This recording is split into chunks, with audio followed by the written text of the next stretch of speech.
Alright, there's a whole bunch of facts you may need to know for this round. A whole bunch of facts about various shapes. So I'm going to run through a bunch of them.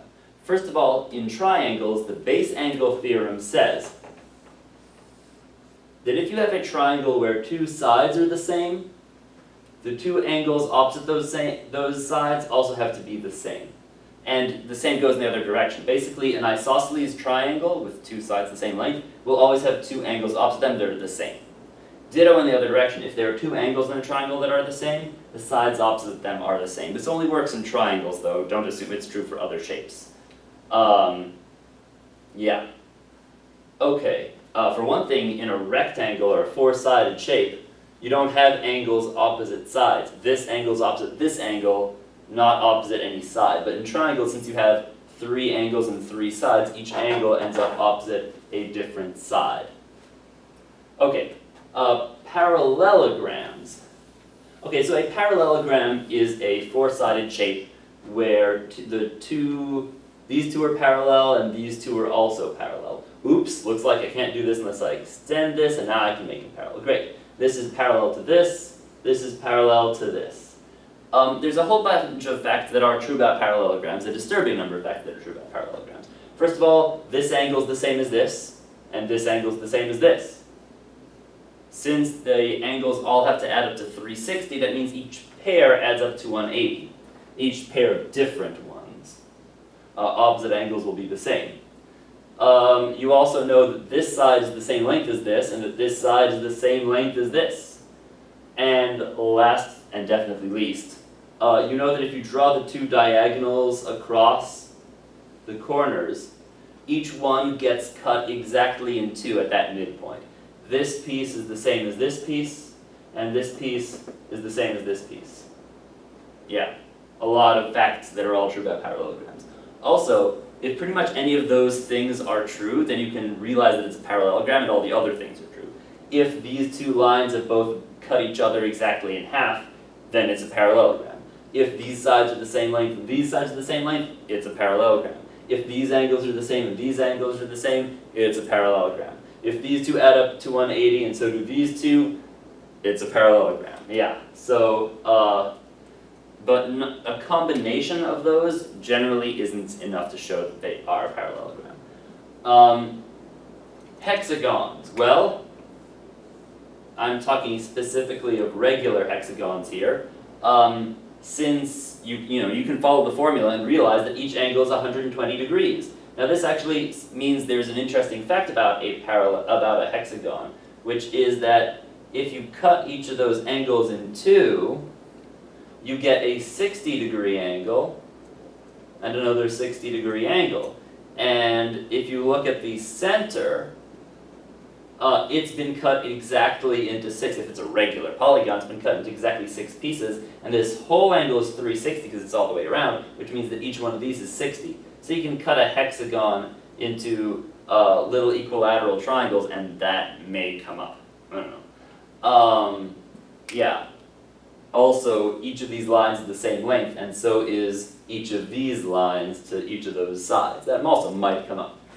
Rhombuses. Rhombuses are parallelograms with an extra fact. So everything that's true about parallelograms is also true about rhombuses, but rhombuses, all 4 of the sides are also the same length.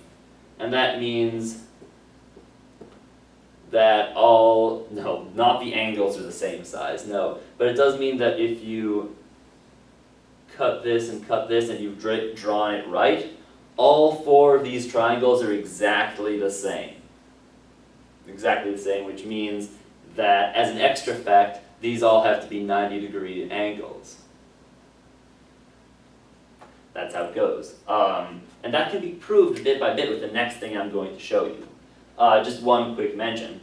Pentagons have, if they're regular pentagons, each angle is 108 degrees. It's a memorizable fact, not quite as common as hexagons being 120 each. And you can find those from the formula, but those are generally worth knowing, especially the hexagons, though. All right, so let's talk about triangles for a bit, and how we know if they are identical. Or what do we need to know everything about a triangle? Let's say I told you I had two triangles, and one of them had a side that was 9 inches long, and the other one also had a side that was 9 inches long. Do we now know that these triangles are going to turn out to be the same? No, of course not. I could do this over here, and I could do this over here. Not enough. What if I then told you that this was 2 inches, and this was 2 inches? Now do you know that they're the same? Well, not really, because you don't know anything about this angle here. You'd think, oh, well, the distance here has to be the same as the distance here. But what if this one's actually over here? And or over here? We don't know exactly which direction it's heading in. So we don't actually know if these two triangles are going to be the same. Unless we knew that they were aimed at exactly the same angle. If they told us this angle was also the same, now we know, well, there's only one place to put the third side. Now those triangles have to be the same. This is called the side angle side rule. If you have two sides and you know the angle between them, then they have to be the same triangle. This only works for triangles. If you have two sides and the angle between them, you know everything you need to know the triangles are the same. There's no way to wiggle it. Like, what I mean is, before we knew those angles were the same, I could wiggle this 2-inch side in either direction, or this 9-inch side in either direction, and yeah, there's not, that could be two totally different triangles. But once you know the angle, basically you have enough information that is fixed in one place to know everything you need to do about the triangle. Okay, so how about other ways to know the triangle is the same? What if I told you this was 2 inches, this was 9 inches, and this was 8 inches?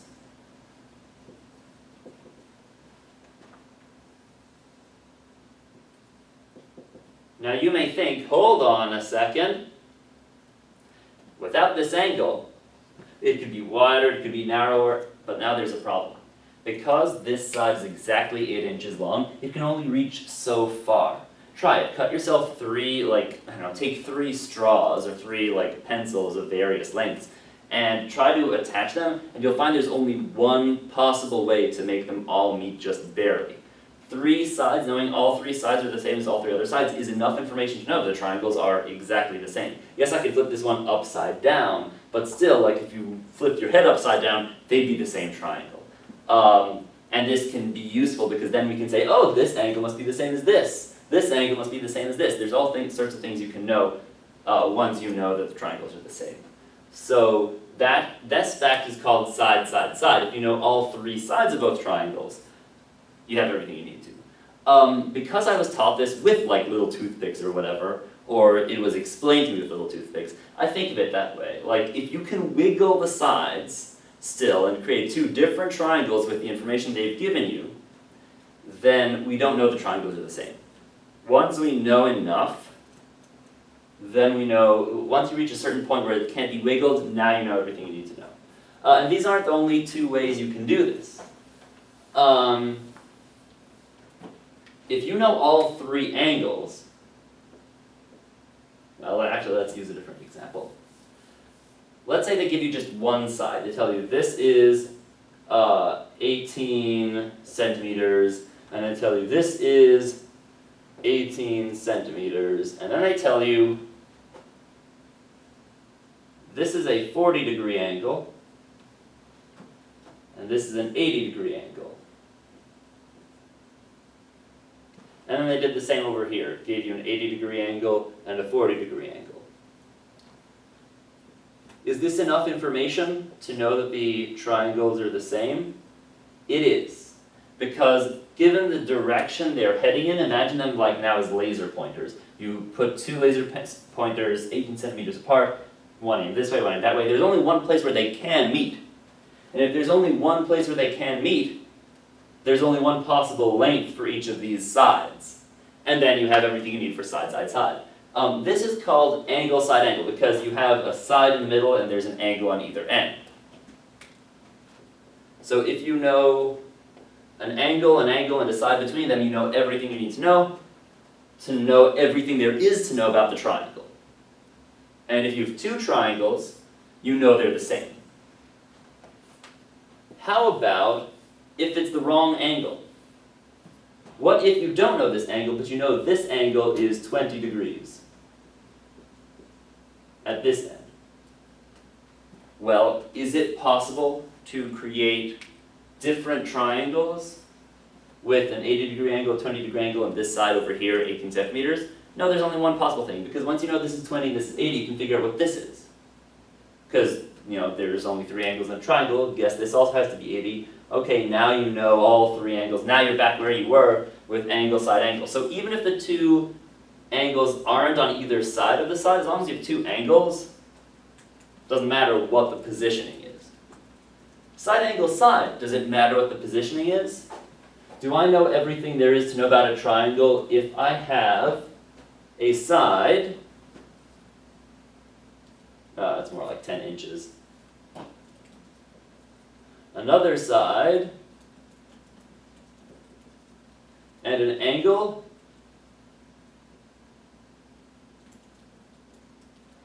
Answer is not actually. Here's why. Let's say I have side long enough to reach it, first of all, right? It has to be at least long enough to reach it.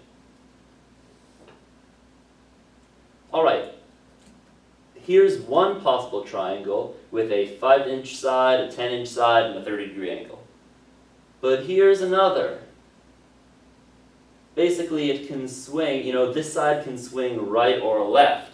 And so, knowing 2 sides and an angle, if that angle isn't between those 2 sides, like it was for the first case, if it's on an edge somewhere, it's not enough to know everything there is to know about a triangle. Yes, we're going to see later on in the year in math team specific examples where if you know this stuff, you can calculate the other stuff using law of cosines or law of sines, but where in this configuration, you don't really. So, yeah, there it is. Let's see.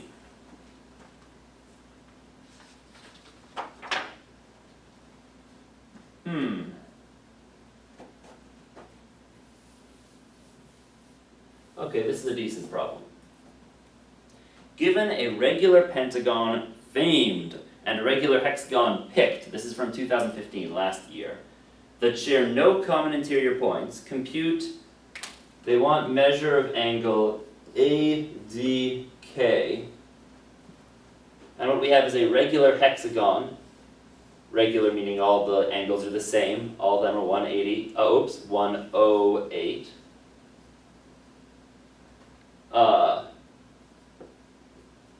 Famed, and then we have a regular hexagon, and they say share no common interior points. That means they don't overlap. Picked might be picked over here, except they don't share anything in common. But they do have E and D. Those are the same 2 points. So this other hexagon, I draw like crap today. I didn't say that.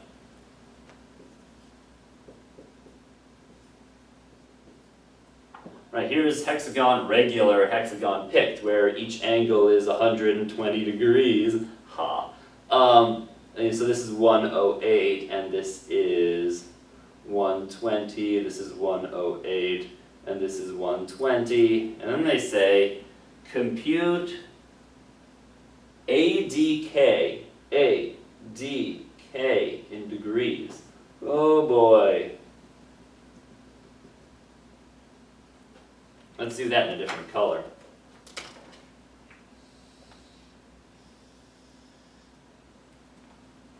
Find that angle. Alright, we can do that.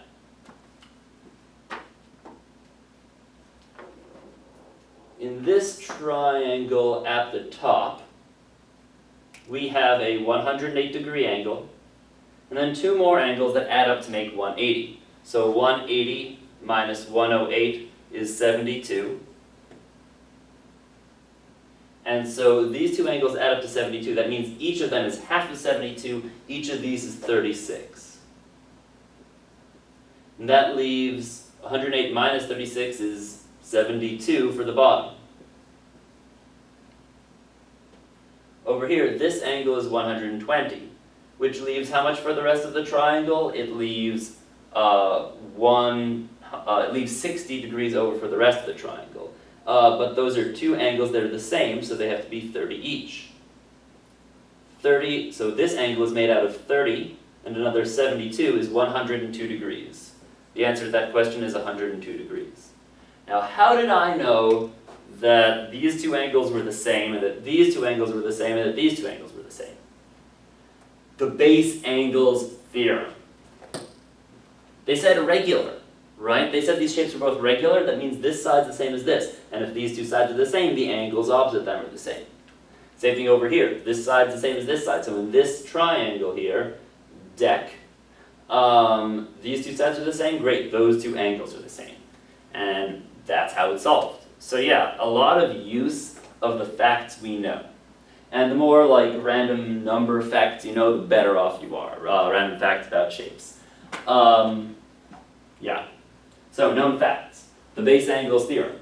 Parallelograms, hexagons, rhombuses, and pentagons. I talked today about them. And the various rules for knowing everything there is to know about triangles. This will come up more in the future, but for now, side, side, side, side, angle, side, angle, angle, side, angle, side, angle. So if you have two angles and a side, you can have the side between the two angles or not between the two angles. Either way, you know enough about the triangle to know everything about it. But if it's two sides in an angle, the sides have to be on either side of that angle. The angle has to like be the meeting of the two sides we know. And then you can know everything there is to know about that triangle. There is one more rule, and it's called hypotenuse leg. Basically, it says that if you know that this is a right angle, and you know this side, and you know this side, you can use Pythagoras to find the third side. So, and then you would have side, side, side. So usually, so the reason this is separate from the others is because it's actually a case where the angle isn't between the two sides. It's almost, it's basically a fifth rule. We could call it ASS, except that it only works specifically for right angles, and because plenty of math educators are prudes, and so we call it hypotenuse leg instead. Yeah. Okay, the end.